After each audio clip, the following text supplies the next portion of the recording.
శ్రీదేవి గారు నమస్తే అండి. జగన్మోహన్ రెడ్డి తుఫాన్ ఎఫెక్ట్ రైతులను పరామర్శించడానికి వెళ్ళి నిన్న ప్రెస్ మీట్లో కూడా ఏం మాట్లాడాలో తెలియక మెమ్మెమ్మ కంకులు గింకులు బియ్యం అన్నట్టుగా ఒక వ్యంగ్యంగా మాట్లాడుతూ అసలు రైతులను పరామర్శించడానికి వెళ్ళి డీజే బాక్సులు కూడా వెంట పెట్టుకుని వెళ్ళటం అసలు ఎలా చూడొచ్చు అంటారు? ఎలా చూడొచ్చు అంటే ఇది ఒక కొత్త రకమైన పద్ధతి కొత్త బిచ్చగాడు లాగా ఉన్నాడు అనమాట. ఇంతకు ముందు రోజుల్లో గుర్తుందో లేదో కానీ నువ్వు పొలాల్లోకి వెళ్ళేటప్పుడు రెడ్ కార్పెట్ పరిచి అక్కడ స్పెషల్గా ఒక స్టేజ్ ఏర్పాటు చేసుకుని ఆ స్టేజ్లో నుంచొని మాట్లాడావు. ఆ రోజు ఆ పదవి అనేది అట్ట అనిపించింది. ఇవాళ పదవి దిగిపోయినాక ఆ మత్తు దిగినాక ఇవాళ కాస్త బురదలో దిగి మరి వడ్లు అనేది ఎట్టొస్తాయో లేకపోతే కంకులో లేకపోతే పాలో ఎట్టొస్తాయో కూడా తెలియక మరి ఏదో కాయ నుంచి బియ్యం వస్తాయి అన్నట్టుగా విధానంగా మాట్లాడావు. పక్కనుండ రైతులు విస్తుపోయి నీ మొహం వెంక చూస్తుంటే అయోమయంలో ఏం చేయాలో వాళ్ళకు కూడా అర్థం కావట్లా. ఎంతైనా మాజీ ముఖ్యమంత్రిగా నీకు గౌరవం ఇవ్వాలని చెప్పేసి ఇవ్వటమే కానీ పట్టుమని 10 మంది లేరు నువ్వు పొలాల్లోకి వెళ్ళినప్పుడు రైతులు ఇది చేసేటప్పుడు. ఇంతకు ముందు రోజుల్లో నువ్వు రైతులకి కనుక తుఫాన్ నష్టం కింద నిధులు ఇస్తే కనుక వాళ్ళ ధాన్యాన్ని కొనలా నువ్వు. అట్లా కాకుండా ఇప్పుడు నష్టపరిహారం ఇచ్చి కూడా ధాన్యాన్ని కొనుగోలు చేస్తామన్నా కూడా దాన్ని పెద్ద ఒక ఇష్యూ చేసేసి మరి ఆ తుఫాను వచ్చినాక ఎన్ని రోజులకు నువ్వు వచ్చావో మరి ఈ లోపు ఆరిపోయే భూములు ఆరిపోయే ఉంటాయి. మరి నీళ్ళు నిలబడి ఎక్కడా కనపట్టలేదు.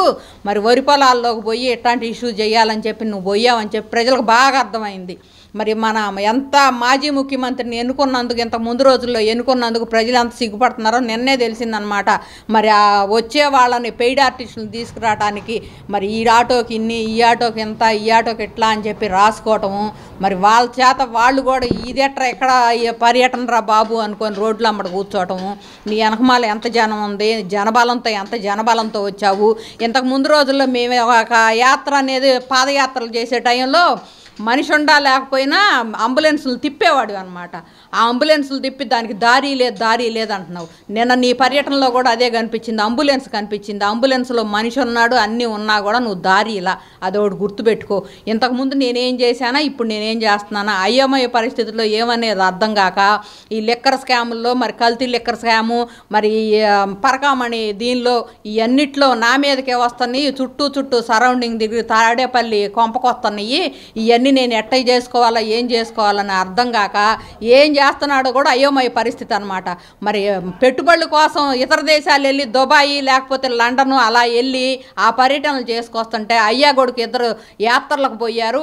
మరి రాష్ట్రం సొమ్ముతో అంటున్నాడు. ఇప్పుడు మరి చంద్రబాబు గారు లండన్ వెళ్ళింది కూడా వాళ్ళ ఆవిడకి అవార్డు వస్తే దాన్ని తీసుకోవడానికి ప్లస్ రేపు నవంబర్లో జరిగే ఈ నెలలో జరిగే వైజాగ్ సమ్మిట్ కోసము ఇవన్నీ అక్కడ ఎవరిని ఎక్కడ పరిశ్రమలకి పెట్టుబడులకి వాళ్ళని ఆకర్షించాలని చెప్పి వాళ్ళు శతవిధాల ప్రయత్నం చేస్తుంటే నువ్వు చేసే పనులు ఏంటంటే మసిపూసి మారేడుకాయ చేస్తున్నావు. ఇవన్నీ నాకు ఆలోచనలు ఎందుకు రాలేదు, వీళ్ళకి వచ్చినాయి వీళ్ళు సక్సెస్ అవుతున్నారని చెప్పి మాట్లాడుతున్నావు. కానీ నువ్వు మాట్లాడేదానికి ఒక విధి విధానం అనేది ఏమీ లేదు.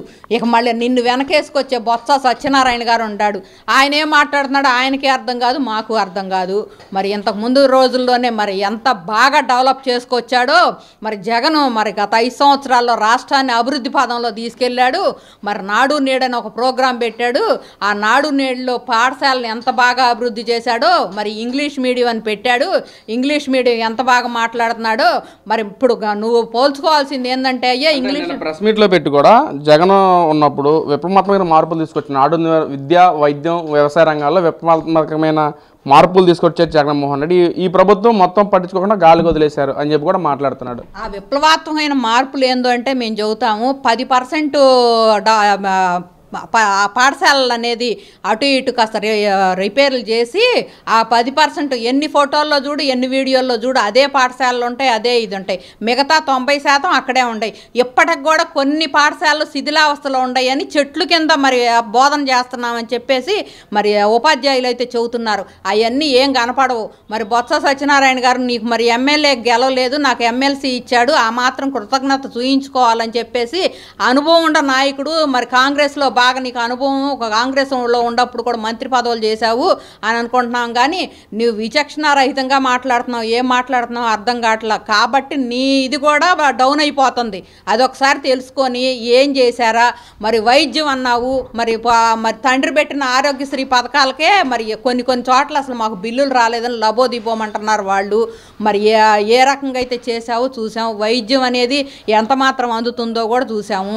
మరి ఏ రకంగా అయితే నువ్వు మరి మెడికల్ కాలేజీలు 17 మెడికల్ కాలేజీలు తెచ్చాను, ఆ 17 మెడికల్ కాలేజీలు బాగా జరుగుతున్నాయి, కొన్ని రన్నింగ్లో ఉన్నాయి అని చెబుతున్నావు. ఏ రకంగా ఏ స్టేజ్లో ఉన్నాయో కూడా ఆ బిల్డింగుల దగ్గరికి వెళ్ళి ఇప్పుడు నాయకులు తీసుకెళ్ళి ఫోటోలు చూపించుతుంటే దానికి సమాధానం లేదు. 1, 2 అయినాటిని చూపించి వాటి దగ్గరే చేస్తున్నావు. అందువల్ల నువ్వు విఫలమైన మాజీ ముఖ్యమంత్రివి. అట్టా ఉండి ఇంకా నేను ముందుగా డెవలప్ అవ్వాలంటే ఏం చేయాలి? ఇప్పుడు నీకు పరకామణి దానిలో మరి ఉన్నాడు కదా నీ బాబాయ్, ఆయన ఏ రకంగా చేసి మరి ప్రజలకి దీనికి సమాధానం చెప్పాల్సింది వాళ్ళు. మరి అన్ని మతస్థుల్ని గుళ్ళో పెట్టద్దు అని చెప్తే తిరుపతి గుళ్ళో అన్ని మతస్థులు ఉంటారు, వాళ్ళని రియలైజ్ చేయడానికని కొంత చూస్తున్నారు. ఇవన్నీ నువ్వు చేసిన దగులుబాజీ పనులన్నీ ఇవాళ బయటపడుతున్నాయి. ఏం చేయాలో దిక్కుతోసని స్థితిలో నీకు ఒక రోగం అనేది, ఆ రోగానికి మందు లేని రోగం వచ్చిందని చెప్పేసి జనం మాట్లాడుకుంటున్నారు. మరి దానికి విరుగుడు ఏందో అర్థం కావట్లేదు. కానీ ఆ విరుగుడు ఏంటంటే మేము చెప్పేది ఏంటంటే నీకు ఎక్కడ శవం కనపడితే అక్కడికి వచ్చి దాన్ని ఇది చేసుకుంటే దానికి కొంత రియలైజ్ అవుతావు. నీకు అట్టానే ఉంది. కానీ రాష్ట్రం మీద ప్రేమ నీకు 30 సంవత్సరాలు నేనే ముఖ్యమంత్రిని అవుతానన్నావు. 30 సంవత్సరాలు కాకుండా ఒక 5 సంవత్సరాల్లోనే ఇక జన్మలో నువ్వు ఇక్కడ ఈ మధ్యలో రాజకీయంలోకి రాకుండా చేసుకున్నావు. మరి ఏ రకంగా అయితే నువ్వు ఎంతైనా సరే నువ్వు కేంద్ర ప్రభుత్వాన్ని ఇచ్చేసి మరి బీజేపీ వాళ్ళతో అంటగాగి నీ కేసులను అనేది ముందుకు రాకుండా చేసుకుంటున్నాం అని చెప్పి మాత్రం మేము గట్టిగా నమ్ముతున్నాం. ఇవాళ ఇంతకు ముందు రోజుల్లో ఒక చిన్న తప్పు చేసిన వాళ్ళ జైళ్ళు మరి శిక్షలు అనుభవిస్తున్నారు. వీళ్ళని మాత్రం వీళ్ళని తీసుకెళ్ళి లోపలేయటము, మరి సాక్ష్యాధారాలు ఉండా కూడా ఏ విధమైన వీళ్ళకి ఇది లేకుండా వీళ్ళని బయట తిరగనిస్తున్నారు. కాబట్టే ఇట్ట రాష్ట్రం మీద రాష్ట్రానికి వచ్చే పెట్టుబడులు రాకూడదు, రాష్ట్రం బాగుపడకూడదు అని చెప్పేసి విష ప్రచారం చేయడానికి బయట రాబందుల్లాగా వీళ్ళని వదిలేరని చెప్పి మాత్రం మేము గట్టిగా నమ్ముతున్నాం.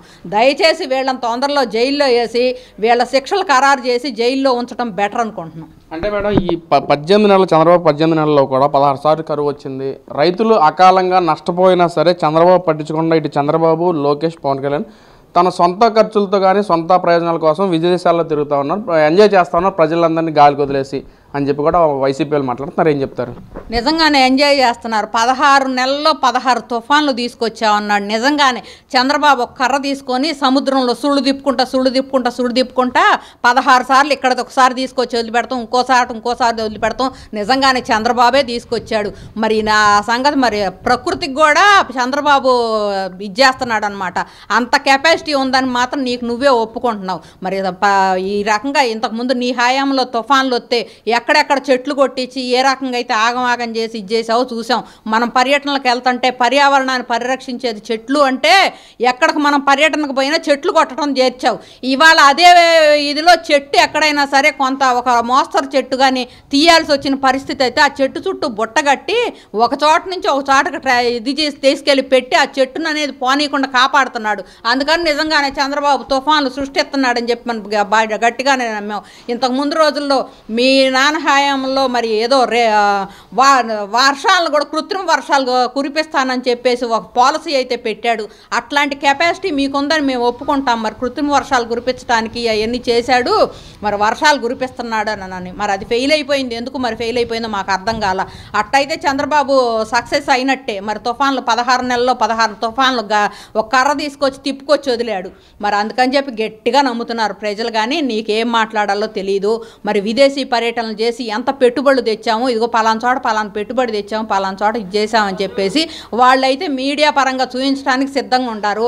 మరి అదే మీడియా పరంగా ఇది మీరు చెయ్యలేదు, ఇది చెందలేదని కాకుండా ప్రజల్లోకి ఒక అభూత కల్పన, తెలిసి తెలియని ప్రజలు, అవగాహన లేని ప్రజలు నేనేం చెప్పినా నమ్ముతారు. మరి నెట్లో చూసి పలాంది తెచ్చాడు అనే వాళ్ళే మాత్రమే నమ్మరు, మామూలు ప్రజలు నమ్ముతారని చెప్పేసి నువ్వు ఒక బురద అయితే పోస్తున్నావు. కరువు మరి చంద్రబాబు కమల పిల్లలని చెప్పి ఇంతకుముందు ప్రచారం చేశావు. ఆ కరువు లేకుండా రాష్ట్రాన్ని తీర్చిదిద్దే పనిలో ఎప్పటికప్పుడు మన తుఫాన్లో ఏ పనులు ఎట్లా చేశాడో కూడా చూసాం. మరి ఎప్పుడు కరెంటు కానీ కొరత లేకుండా, మరి లేకపోతే ఆహార కొరత లేకుండా, మరి మత్స్యకారులకి బుక్ తీయటము, మరి వాళ్ళకి డబ్బులు మళ్ళీ బియ్యం ఇవ్వటము, ఇవన్నీ చూసాం. నువ్వు ఉండ హయాంలో ఎట్ట చేశారో వాళ్ళందరూ చూస్తూనే ఉండారు. 40% ఉండ ఓటింగ్ని 10% తీసుకొచ్చుకుంటున్నాను అని చెప్పి ఒక భయం ఏర్పడి నువ్వు రాష్ట్రానికి వచ్చావు. కానీ తుఫాను ప్రభావంగా ఉండి రాష్ట్రంలో ప్రజలు అల్లకల్లోలంగా ఉందంటే నువ్వు బెంగళూరు ప్యాలెస్లో పోయి మరి సేద తీరావు. అది ఎవరిని అడగాలో తెలియలా. మరి మీ నాయకులను అందరిని మాట్లాడితే మరి ఏదన్నా కేసులు ఉన్నాయి, మరి కల్తీ లిక్కర్ కేసు ఉంది, మరి ఈ కేసు అని అంటే ఆ కల్తీ లిక్కర్ కేసు నా మీద మరి పాపం రివెంజ్ తీర్చుకుంటున్నారు. మరి నేను చంద్రబాబు ఇంటి మీదకి వెళ్ళానని చెప్పి నా మీద రివెంజ్ తీర్చుకుంటున్నాను, ప్రూఫ్లతో సహా మిమ్మల్ని అరెస్ట్ చేసి మరి ఏమీ లేకపోతే మరి మీరు నిరూపించుకోలేకపోయారా? మరి కల్తీ మద్యం కానీ లిక్కర్ స్కాములు కానీ మరి ఏదైనా సరే మాలో ఏమీ లేదు. మరి నన్ను నిరూపించుకోలేక పెచ్చ వాగుడు ఆగటం, మేము చెప్పే మాట ఏదైనా సరే మా నోటి నుంచి వస్తే అది మంత్రంలాగా ప్రజల్లోకి వెళ్ళిపోద్దని మీరు నమ్ముతున్నారు. కానీ అది మంత్రంలాగా కాకుండా ఒక బూతులాగా అయితే ప్రజల్లోకి వెళ్తుంది. అది గమనించుకొని మాట్లాడితే మంచిది. Thank you madam.